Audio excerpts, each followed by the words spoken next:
இசையமைப்பாளர் இளையராஜா அவருடைய மகளான பின்னணி பாடகி பவதாரணி இன்று மாலை புற்றுநோய் காரணமாக தன்னுடைய 47வது வயதில் காலமாகி இருக்கிறாங்க.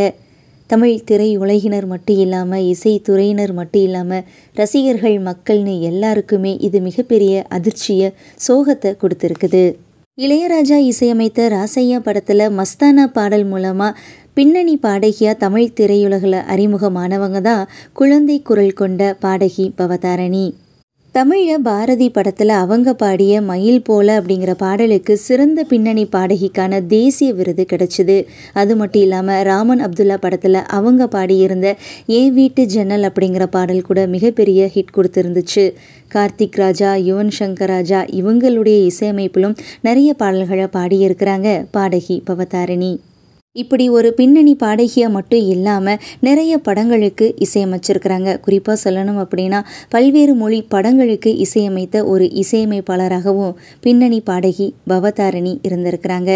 தமிழ், இந்தி, தெலுங்கு, கன்னட மொழி படங்களுக்கு இவங்க இசையமைச்சிருக்கிறாங்க.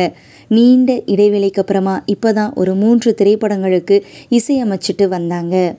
இந்த நிலையில் புற்றுநோயால் பாதிக்கப்பட்டிருந்த பவதாரணி இலங்கையில் ஆயுர்வேத சிகிச்சை எடுத்துகிட்டு வந்தாங்க.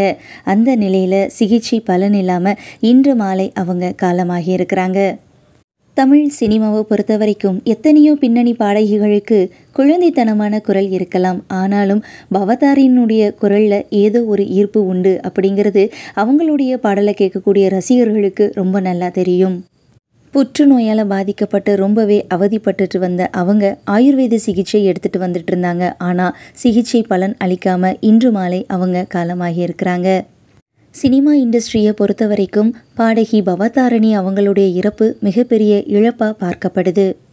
திரை உலகினரும் மக்களும் ரசிகர்களும் அவங்களுடைய இறப்புக்கு ஆழ்ந்த இரங்கலை தெரிவிச்சிட்டு வராங்க. நாமளும் நம்ம சேனல் சார்பாக அவங்களுடைய இறப்புக்கு ஆழ்ந்த இரங்கலை தெரிவிச்சுக்கலாம்.